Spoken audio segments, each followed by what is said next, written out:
नमस्कार, क्या हाल चाल है? सब ठीक हैं? बहुत बढ़िया।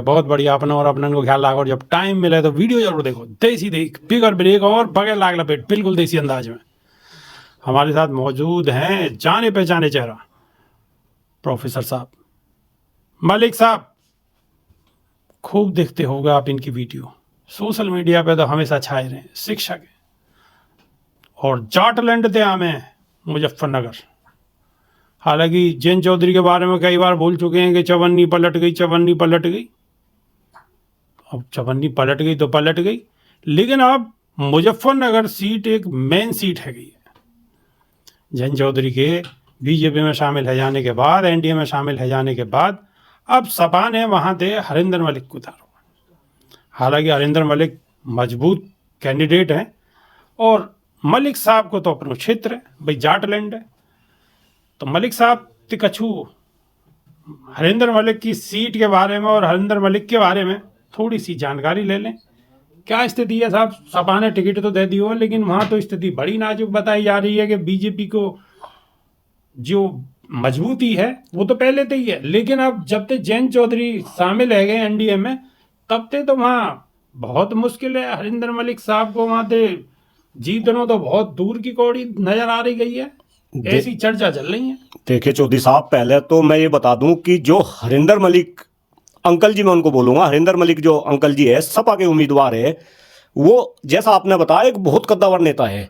और खास तौर से मैं पश्चिम उत्तर प्रदेश में उनकी राजनीति का हर कोई कायल है। विरोधी भी हरिंदर मलिक की जो है तारीफ करते हैं। 4 बार वो विधायक रह चुके, 1 बार राज्यसभा से वो सांसद रह चुके, और उनके लड़के पंकज मलिक भी 3 बार विधायक रह चुके। और ये केवल एक सीट से ही नहीं, अगर मैं पंकज मलिक की बात करूं, पंकज मलिक बघरा से विधायक रहे, पंकज मलिक शामली से विधायक रहे, और वर्तमान में जो है पंकज मलिक चरथावल से विधायक है। अगर मैं हरिंदर मलिक अंकल जी की बात करूं तो वो एक बार सबसे पहले जो है चौधरी साहब ने टिकट दिया 1989 में, वो सबसे पहले जो है विधायक बने खतुल्ली से। इसके बाद 3 बार विधायक बने वो बघरा से, और फिर 1 बार राज्यसभा सांसद बने वो हरियाणा से जो है राज्यसभा सांसद बने। और मुझे तो ऐसा लग रहा कि वो राज्यसभा में रह लिए, वो विधानसभा में रह लिए, अब लोकसभा हरिंदर मलिक जी के लिए इंतजार कर रही कि आने वाले टाइम में जब चुनाव होगा।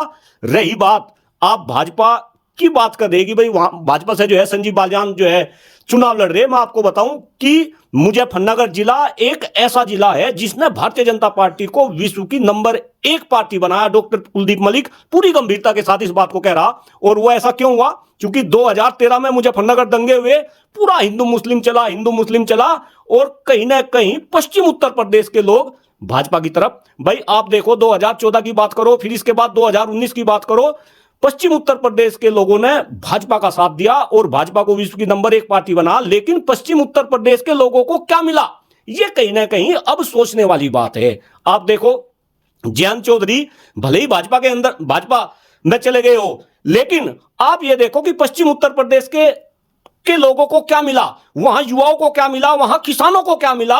और जैन चौधरी की आप बात कर रहे, अरे उनके बाबा का बंगला 12 अकबर रोड, पूर्व प्रधानमंत्री का बंगला इन्हीं भारतीय जनता पार्टी वालों ने जो है खाली कराया, बर्तन बाहर फेंक दिए थे इन्हीं जैन चौधरी के ऊपर, मथुरा के अंदर जो है लाठियां बरसाई। और भाई किसान अब तो यूं कह रहे हैं कि प्रधानमंत्री की छवि दिख रही है, मतलब चौधरी चरण सिंह की छवि दिख रही है प्रधानमंत्री के चेहरा में। एक बात बताओ भाई, वो तो आप पहले ही कह चुके चवन्नी है, चवन्नी पलट गई।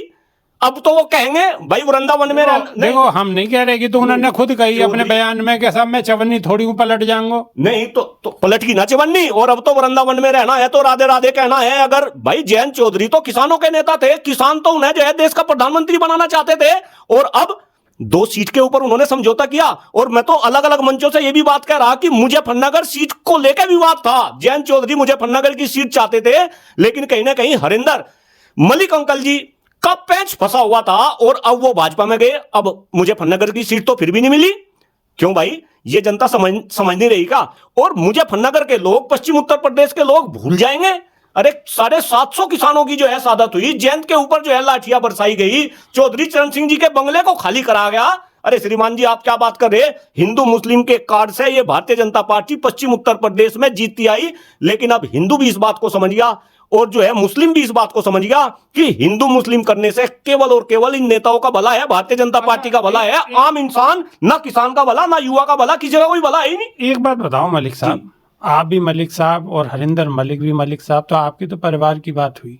अब जयंत चौधरी की और हरिंदर मलिक की कोई आपसी अदामत है पहली, कोई कछु मामलो पीछे को कछु मामलो है जब में इतनी टेंशन है कि साहब मुजफ्फरनगर सीट यही पे बवाल, क्या मामला होगा? जो प्रकाश डालो हमारे दर्शक भी नहीं जानना चाहें। देखिए, जहां तक आप मुजफ्फरनगर सीट की बात कर रहे हैं, ये मुजफ्फरनगर सीट पे इतना बवाल क्यों मच रहा, मैं आपको बताऊं। अगर पिछले लोकसभा चुनाव की बात करें तो पिछले लोकसभा चुनाव के अंदर आदरणीय स्वर्गीय चौधरी अजीत सिंह जो है चुनाव लड़े थे और मात्र 5 से लेकर 6,000 वोटों के बीच से वे चुनाव हारे थे, या मैं ये कहूं कि उन्हें चुनाव हराया गया था। बिल्कुल गंभीरता के साथ मैं इस बात को कह रहा। तब जयंत चौधरी अगर उस बारे में सोचे कि हरवाने वाले कौन थे, भारतीय जनता पार्टी के लोग थे, और आज जयंत चौधरी भारतीय जनता पार्टी की गोद में बैठ रहे, तो एक बात बताओ भाई, इससे जयंत चौधरी को ही तो कुछ फायदा हो सके। जयंत चौधरी जी को तो कोई जो है केंद्र में कोई मंत्रिमंडल का पद मिल सके, आम इंसान को तो इसमें कोई फायदा नहीं। आम इंसान के लिए तो चौधरी साहब आदर्श थे, चौधरी अजीत सिंह जी भी एक आदर्श थे। अब एक बात बताओ, भूल जाएंगे वे इंसान, भूल जाएंगे क्या जयंत चौधरी की एक ही वोट होगी, लेकिन मुजफ्फरनगर के अंदर और पश्चिम उत्तर प्रदेश के अंदर हर इंसान की एक एक वोट है। एक एक इंसान इस बात का बदला लेने के लिए आतुर है, और भारतीय जनता पार्टी की जो हालत है खासतौर से मुजफ्फरनगर और पश्चिम उत्तर प्रदेश में बहुत ही खस्ता हालत है, बहुत ही खस्ता। एक सवाल और पूछेंगे कि अब मानो जो हैंडपंप के अपने जो वोटर हैं, जो आगे चाहने वाले हैं पार्टी के, जयंत चौधरी की जो चाहने वाले हैं, वो अपना झंडा लेके पहले अलग घूम रहे, बीजेपी वाले अपने अलग घूम रहे झंडा लेके। अब के बड़े नेताओं के तो दिल मिल गए, अब कैसे मिल गए तो वो बेहतर जाने, लेकिन के नीचे स्तर पे, जमीनी स्तर पे जो वोटर है उनके दिल मिल जाएंगे क्या? नहीं, बिल्कुल बिल्कुल आपने सही बात कही कि भाई बड़े नेताओं के तो दिल मिल गए, लेकिन हमें यह भी सोचना पड़ेगा कि बड़े नेताओं के दिल क्यों मिल गए, क्योंकि हिडन डील हुई। अब आप देखो कुछ ना कुछ डील तो ही होगी, वो डील तो जो है पब्लिकली है नहीं। अब जयंत चौधरी कहीं ना कहीं मंत्री बनना चाह रहे हैं। एक मंत्री अभी अनिल जी, कल ही उन्होंने जो है यूपी मंत्रिमंडल में जो है शपथ ली। एक राज्यसभा की बात हो रही थी, लेकिन राज्यसभा तो मिली नहीं, तो इनकी तो आपस में ऊपर डील हो रही। लेकिन मैं तो बार बार कह रहा कि भाई इससे आम इंसान का क्या फायदा हो रहा, और खास तौर से अरे जयंत चौधरी तो जो है भाईचारे की बात करते थे, हिंदू मुस्लिम एकता की बात करते थे, किसानों की बात करते थे, युवाओं की बात करते थे। अब मैं तो जब सोचता हूं जयंत चौधरी के बारे में, किसान आंदोलन देखो, किसान आंदोलन चल रहा, किसानों के ऊपर अत्याचार हो रहा, क्या जयंत चौधरी जी को अब रात को नींद आती होगी? अगर जयंत चौधरी किसानों के हितैषी है, युवाओं के हितैषी है, मजदूरों के हितैषी है, पिछड़े वर्ग के हितैषी है, हिंदुओं के हितैषी है, मुस्लिम के हितैषी है, तो मैं डंके की चोट पे इस बात को कह सकता हूं कि भले ही उन्होंने भाजपा के साथ में गठबंधन कर लिया, लेकिन रात को नींद नहीं आ रही होगी जयंत चौधरी जी को। तो ये सब आम इंसान समझ रहा, और आम इंसान जब समाएगा, लोकतंत्र के अंदर वोट की जो ताकत है वो सबसे जबरदस्त ताकत है, उस ताकत का आम इंसान इस्तेमाल करेगा, और भारतीय जनता पार्टी को कहीं ना कहीं आने वाले समय में सबक सिखाने का काम करेगा। और पूरी गंभीरता के साथ यह बात बता रहा कि भारतीय जनता पार्टी को विश्व की नंबर 1 पार्टी बनाने में सबसे बड़ा योगदान मुजफ्फरनगर और पश्चिम उत्तर प्रदेश के लोगों का था। अब इसी भारतीय जनता पार्टी को मिट्टी में मिलाने का काम पश्चिम उत्तर प्रदेश और मुजफ्फरनगर के लोग करेंगे, ऐसा डॉक्टर कुलदीप मलिक को पूर्ण विश्वास है। अच्छा साहब, एक बात और बताओ मलिक साहब, कि जाटलैंड छोटी सी जाटलैंड है, और वह जाटलैंड में जयंत चौधरी बीजेपी में चले गए, उनके पुराने नेता भी हैं, संजीव बालियान हैं, इनके जो अध्यक्ष हैं प्रदेश अध्यक्ष भूपेंद्र चौधरी, वो भी पश्चिमते ही हैं। तो क्या आपस में मतलब एक कहावत है कि एक म्यान में 2 तलवार हैं, तो 3-3 तलवार सी नजर आ रही हैं, या वो जो फर्क देखने को मिलेगा या ना वैसे ही है सब मामलो? नहीं, देखिए चौधरी साहब, अब जनता है, ये एक्चुअली पब्लिक है, जनता है, सब जानती है अंदर क्या है बाहर क्या है, ये सबको पहचानती है। भाई ये ऊपर कैसे ही मिल लो, लेकिन जनता ऐसे नहीं मिल सकती। जनता अपने हितों को लेकर आज बहुत अच्छे से जागरूक है, और खास तौर से भारतीय जनता पार्टी ने जिस तरीके से पिछले 10 साल में लोगों का बेवकूफ बनाया, और मैं तो हर तबके की बात कर रहा। भाई ये किसानों की आमदनी कह रहे थे कि किसानों की आमदनी 2022 तक दुगनी हो जाएगी, युवाओं को ये कहते कि 2 करोड़ रोजगार प्रतिवर्ष जो है इनको जो है रोजगार मिलेंगे। इन्होंने तो इतने बड़े बड़े वादे करे थे, ऐसा लग रहा था कि ये तो देश, अब तो मोदी जी कह रहे कि 47 तक इस देश को विकसित बना देंगे। मुझे तो ऐसा लग रहा था कि 10 साल में ये देश विकसित बन जाएगा, लेकिन अब हुआ तो कुछ है नहीं। आप एक दो काम को छोड़ दो, धारा 370-35 को छोड़ दो, राम मंदिर को छोड़ दो, अगर इसके अलावा भारतीय जनता पार्टी ने कोई काम करा हो। एक बात तो बताओ, राम मंदिर का भारतीय जनता पार्टी ने बनवाया हो? ना बिल्कुल नहीं बनवाया, राम मंदिर तो कोर्ट ने बनवाया, लेकिन भारतीय जनता पार्टी वाले, ये तो भला हो आप मीडिया कर्मी का कि आप ये बात उठा रहे हैं, लेकिन यहां तो लोगों के दिमाग में यही बात भरी जा रही कि वह राम मंदिर तो जो है भारतीय जनता पार्टी ने बनवाया। लोग भी इस बात को समझे कि राम मंदिर जो है कोर्ट के आदेश से बना, लेकिन चलो मंदिर बना। और मैं तो कह रहा कि ये चलो भाजपा नहीं बनवा, लेकिन इन दो काम के अलावा कोई तीसरा काम बना दो।